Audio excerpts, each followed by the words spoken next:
Hello everybody. Let's take a question and ask JP today.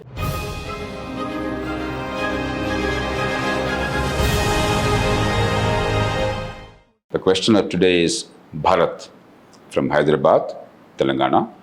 He is an operations research scientist. Bharat, go ahead. Namaskaram, JP Garu. My name is Bharat. I'm a resident of Hyderabad. My question is regarding recent uptick in encounters by police department in few states in our country. Is there a place for such things in a democratic country? If not, what can be done to prevent such things? Second, what is your take on death penalty? Thank you, Bharat. A very important question.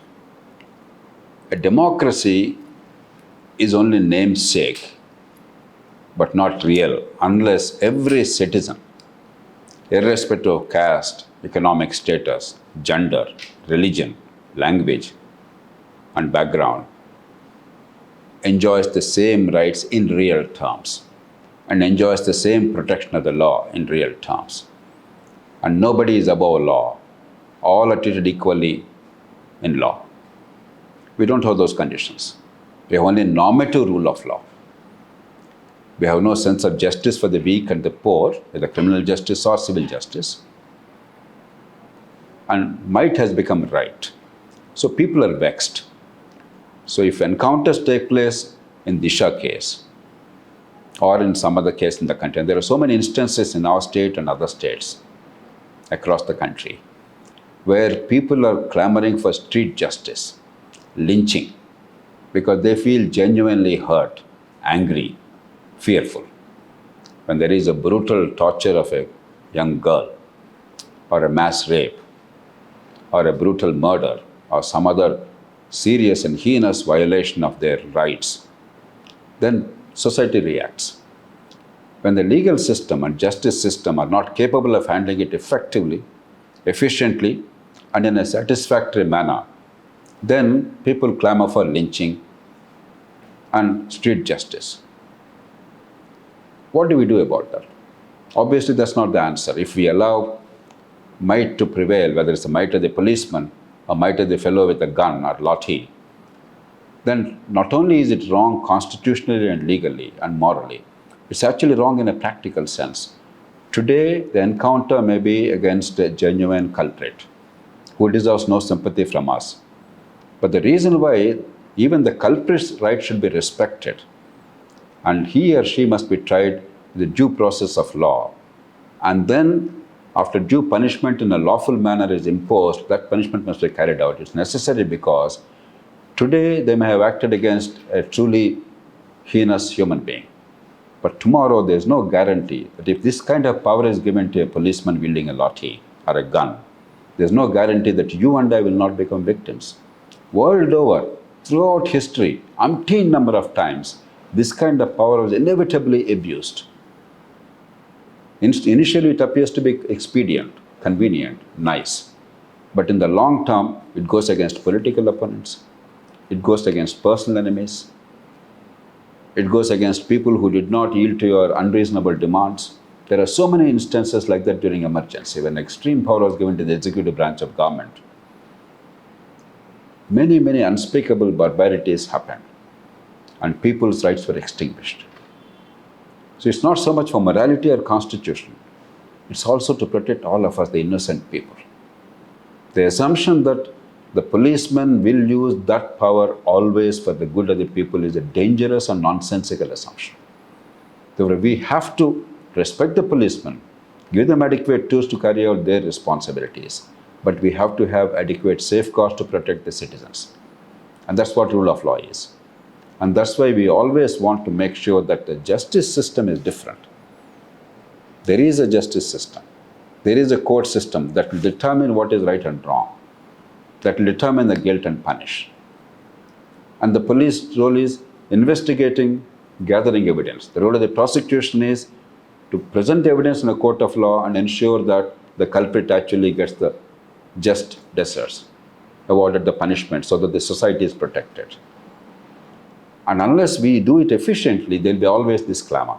The reason why people are vexed in our country is the enormous delays in criminal and civil justice system. A case takes years and sometimes decades. Even the murder of a prime minister by terrorists took 18 years for the sentence to be carried out. 18 years. In a case where there is no dispute about who has done it, evidence was incontrovertible. Our procedures have become very dilatory. We have problems at the police investigation level. Forensics virtually non-existent. Oftentimes we use third degree to extract confession through coercion and force. Prosecution is very weak and inefficient, and in most cases, simply unconcerned about protecting the society and punishing the culprit.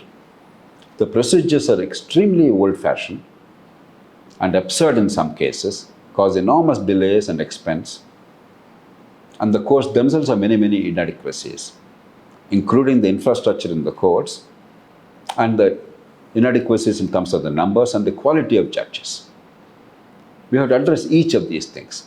But when it comes to abuse of power by the police forces, unlawful use of force against individuals, no matter what the provocation, you have to have an independent crime investigation division of the police, an independent prosecutory wing, totally away from the control and the influence of the political executive and the bureaucratic executive.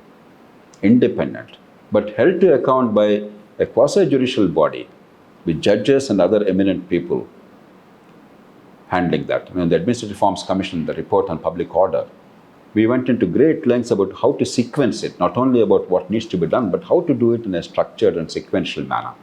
How to find the ratio, the balance between the interests of many. The interests of the accused, the interests of the society at large and the victims, the interests of justice, interests of state, we have to balance all these interests.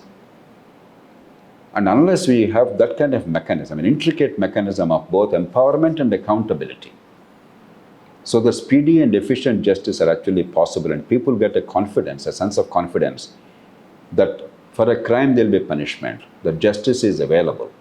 It's not inaccessible, it's not frightfully expensive, it's not delayed. Only that confidence will make sure that there is no kangaroo justice. There is no lynch mob mentality. There are no fraudulent encounters. But we must also look at the other facet. There is so much a mistrust of police in our country, we are not even giving them the legitimate role in crime investigation. For instance, India is perhaps the only civilized country where, because of mistrust of the police, a statement recorded by the police is not admissible as evidence. There is almost no other country where such a thing happens.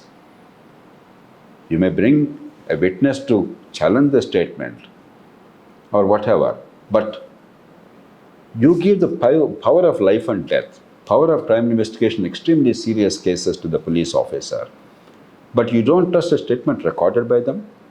Have adequate safeguards, but trust them. You mistrust them, don't give them the tools, and then attack them. It's not really helping anybody. Similarly, in extreme cases, let's take the Punjab terrorist threat or some other terrorist or secessionist threats, violent groups, organized groups, undermining the Constitution of India or the integrity and unity of this country. Obviously, strong action is called for to protect the unity of India. The society or the state expect that, but you don't give the tools to the police officials and you expect them to violate the law, operate outside the four corners of law, and then kill people in captivity. And then you want to blame them, or you want to eulogize them, or glorify them. That doesn't help. If indeed certain situations warrant greater latitude to the policeman, for instance, if there is a serious incident that's likely to happen, a bomb is going to be exploded, and hundreds of people may die or be seriously injured, and the person who is being interrogated actually has real information, perhaps there is a case to look at a different way of treating such persons in interrogation.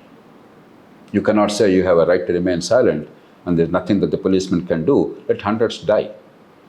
So unless we also create a legal mechanism which suits the requirements of the society and the state to protect the society, even as there is a fair balance in protecting the accused. If you only look at the accused all the time, even in the face of grave provocation, then what's happening? People anyway are violating the injunction of law.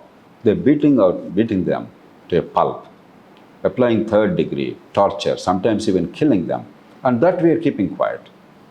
That's a very dangerous situation. So we have to really reorganize the way the crime investigation and the rule of law in apparatus are structured. And there are ways of doing it. Foundation for Democratic Reforms has done an enormous amount of work about what needs to be done, how to do it in a fair and balanced manner, what is the sequence of things to be done so that it does not become disruptive of society. So if there is a will, there's a way of doing it. Unfortunately, in our society right now, none of the political formations are committed to rule of law.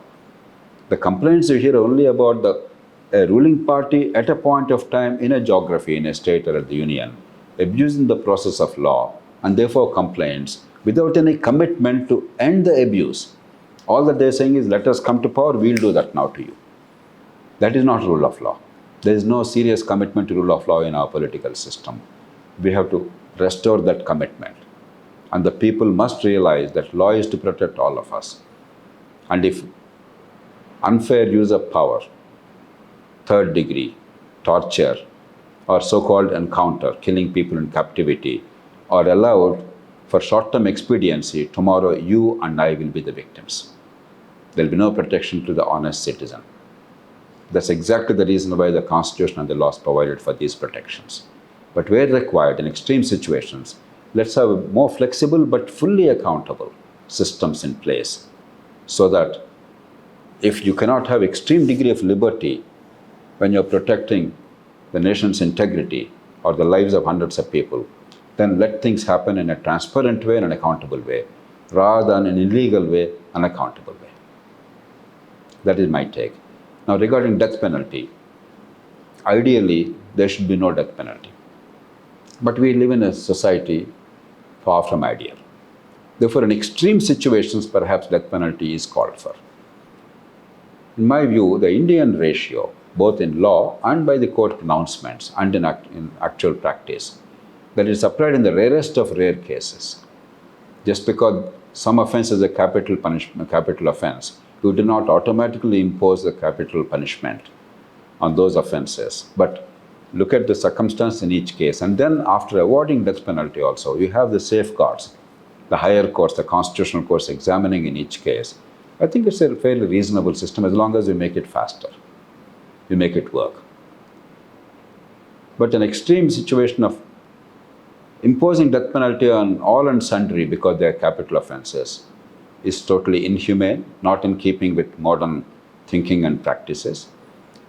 And I believe that nobody deserves to be put to death, no matter how heinous their offense is, perhaps is not also a very desirable thing in the current social and political realities. And I think Indian practice and Indian jurisprudence is reasonable. And I would go along with that until there is a need for and the case for changing that.